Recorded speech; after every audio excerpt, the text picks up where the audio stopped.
যে এরা দেশ শাসন করতে আসে না, এরা ভোগ করতে আসে, দুঃশাসন চালায়, এরা রাজনৈতিক দুর্বৃত্তায়ন করে, এরা লুটপাট করে, দুর্নীতি করে, নিজেরা আর্থিকভাবে তারা তারা ধনী হয়, সম্পদশালী হয়, এটাই বাস্তবতা। নইলে যাদের শুধু ভাঙা সুটকেস সেরা গেঞ্জি ছিল সম্পদ, তার নমুনা তো দেখেছে। যখন খালেদা জিয়ার বাড়ি পরিবর্তন করে, সেই স্যান্ডেলিয়া থেকে শুরু করে তার যে ফার্নিচার, ইটালি থেকে ইটালিয়ান ফার্নিচার, দুবাইয়ের ফার্নিচার, অমক সমক হাবি জাবি দুনিয়ার যত জিনিস, কত ট্রাক মাল সরিয়েছিল আর কত পরিমাণ ছিল, নিশ্চয়ই সেটা জনগণের মনে আছে। তো ভাঙ্গা সুটকেসের গেঞ্জি থেকে কোকো 1 কোকো 2 কত ইন্ডাস্ট্রি, শত শত কোটি টাকার মালিক, এত সম্পদের পাহাড় কোথা থেকে আসলো? হ্যাঁ, তারা যদি বলে যে ভাঙ্গা সুটকেস জাদুর বাক্স হয়ে গিয়েছিল এবং জাদুর বাক্স থেকে সব বের করেছে, সেটা বলার আমার কিছু নেই। দেখানো হলো 40 দিন পর্যন্ত জিয়াউর রহমান কিচ্ছু তুই জানি সেরা গেঞ্জি পরতো, এতই করুণ অবস্থা ছিল। আর সেরা গেঞ্জি পরে ফ্রেঞ্চ শিফন হয়ে তার স্ত্রীর গায়ে চড়ে বসলো। আর সেরা গেঞ্জিতে এত দ্রুত ফ্রেঞ্চ শিফন হতে পারে, যার 1 গজ ফ্রেঞ্চ শিফন কিনতে গেলে মানে $400-500 এক মিটারের দাম।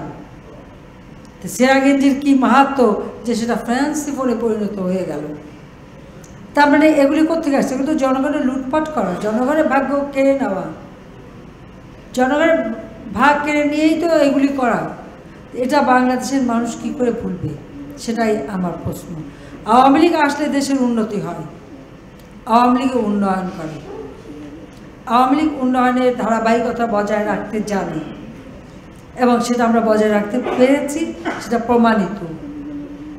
কাজে এটাও আমাদের মাথায় রেখে এগিয়ে যেতে হবে।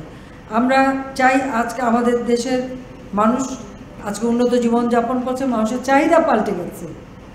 আমি একটা ছোট্ট ঘটনা বলি।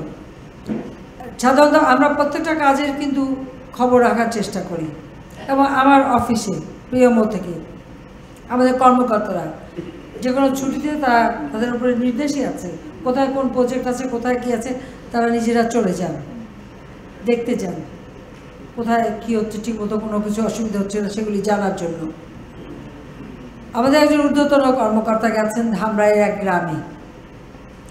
সেই গ্রামে যে মানুষের ওখানে কিছু এনজিও কাজ করতো, তাদের সাথে কথা বলা, আর সেই সাথে ওখানকার কিছু বয়স্ক লোকের সাথে বসছে জানার জন্য। তো তারা কি চান, এখানে বেশিরভাগই 60 বছরের উপরে নারী পুরুষ, তাদের সাথে একটা উঠোন বৈঠকের মতো উনি বৈঠক করছেন। তো তাদের কাছে জিজ্ঞেস করছেন আপনাদের কী প্রয়োজন। স্বাভাবিকভাবে ভেবেছে হয়তো রাস্তাঘাট, বিদ্যুৎ বা এটা এরকমই তো কিছু চাইবে, কিন্তু তারা কী চেয়েছে আমি যদি কারো জিজ্ঞেস করি যে আপনারা কি বলতে পারবেন, কেউ ধারণা করতে পারবেন না। হয়তো আমার কাছে যারা শুনেছেন তারা বলতে পারবেন। তারা এখন আমাদের 60 বছরের উপরে যারা মহিলারা, তারা বলছে এখানে একটা জিম দরকার, জিমনেশিয়াম দরকার। আর বয়স্ক পুরুষরা বলেছে যে আমাদের ফিজিওথেরাপি দরকার, এখানে একটু ফিজিওথেরাপির ব্যবস্থা করে দিন। তো মহিলারা চেয়েছে জিমনেশিয়াম আর ছেলেরা চেয়েছে ফিজিওথেরাপি। কাজে মানুষের চাহিদা যে পাল্টেছে এটাও চিন্তা করে দেখেন। গ্রামেও এখন বিউটি পার্লার কিন্তু এসে গেছে, হ্যাঁ সেখানেও এসে গেছে। এবং একেবারে যেখানে আগে মানুষ খাবার পেত না সেসব এলাকায় এখন মানুষের ঘরে কিন্তু বিদ্যুতের চাহিদা, আমাদের যে হিসাব করেছিলাম আমরা সে পরিমাণ বিদ্যুৎ কিন্তু উৎপাদন করে যাচ্ছি। এখন আমি ভ্যানে চললাম, ভ্যানেরা ভ্যান প্যাডেল দিয়ে চালায় না, এখন কিন্তু ব্যাটারি দিয়ে বিদ্যুতের চার্জ হয়। আমি জিজ্ঞেস করলাম কতটুকু বিদ্যুৎ আমার খরচ করে নষ্ট করবো, বেশি না, মাত্র 70 ওয়াট, মাত্র 70 ওয়াট লাগে, তার বেশি লাগে, বেশি খরচ করে না।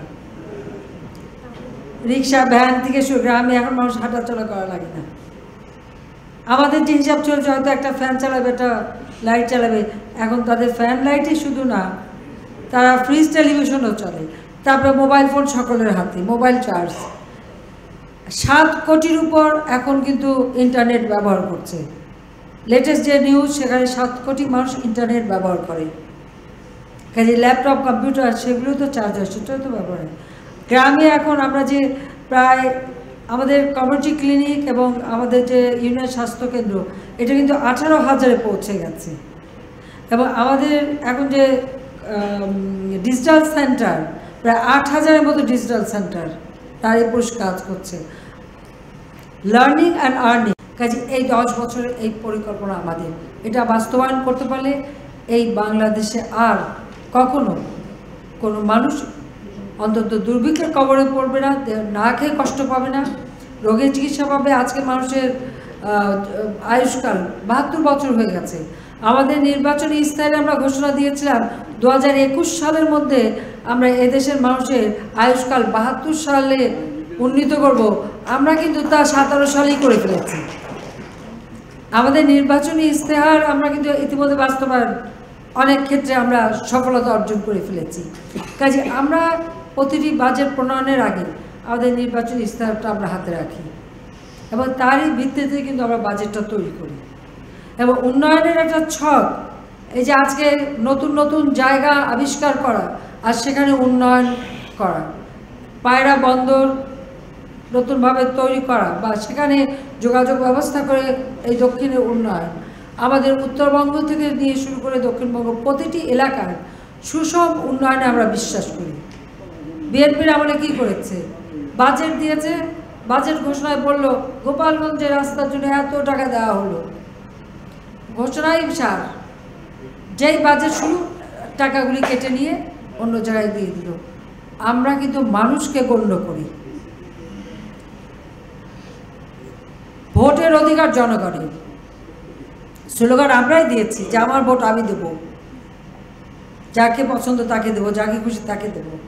কাজে একটা গণতান্ত্রিক প্রক্রিয়া আমরা শুরু করেছি।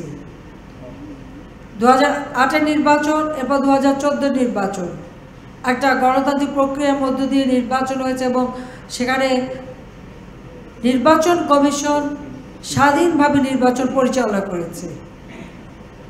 আর এই নির্বাচন পরিচালনা করতে যে সব প্রিজাইডিং অফিসারকে বিএনপির হাতে, জামাতের হাতে জীবনও দিতে হয়েছে, কিন্তু তারপর তারা নির্বাচনটা সুষ্ঠুভাবে করে দিয়েছে।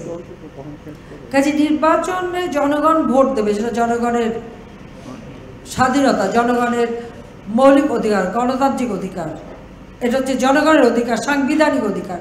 জনগণের সাংবিধানিক অধিকার এটা অব্যাহত থাকবে। সেখানে জনগণ ভোট দেবে, সেই ভোট যাকেই দেবে তারাই আসবে। কিন্তু আমরা মনে করি যে আওয়ামী লীগ ক্ষমতায় থাকলে পরে এদেশের জনগণের উন্নয়নটা হবে, উন্নয়নের ধারাবাহিকতা বজায় থাকবে। যেমন 2008-এ যেটা আমরা শুরু করেছি, আমরা 14-তে আসতে পেরেছি বলে সেটা অব্যাহত আছে। আমরা যে বড় বড় প্রজেক্টগুলি নিয়েছি, মেগা প্রজেক্টগুলি নিয়েছি, সেগুলি বাস্তবায়ন করতে আমাদের আরও এক টার্ম প্রয়োজন। তাহলে আমরা সেটা সম্পন্ন করতে পারবো, যেটা সমগ্র বাংলাদেশ একটা উন্নয়নটা আরও গতিশীলতা হবে এবং সত্যিকার বাংলাদেশ একেবারে ক্ষুধামুক্ত, দারিদ্র্যমুক্ত, মধ্যম আয়ের দেশে আমরা উন্নীত হতে পারবো। ইতিমধ্যে যদিও আমরা নিম্ন মধ্যম আয়ের দেশ হিসেবে স্বীকৃতি পেয়েছি, কিন্তু আমি সবসময় কথাটা বলি, সব বক্তৃতায় বলি যে আমরা মহান মুক্তিযুদ্ধে বিজয় অর্জনকারী একটি দেশ, একটি জাতি। যে জাতি যুদ্ধে বিজয় অর্জন করে সে জাতি সর্বক্ষেত্রেই বিজয়ী হতে চায়। যে আমরা নিম্ন না, আমরা বলছি আমরা মধ্যম আয়ে যাব, আমরা মধ্যম আয়ে আমরা বাংলাদেশকে নিয়ে যাব। ইনশাআল্লাহ বাংলাদেশ 2041 সালের মধ্যে উন্নত হবে।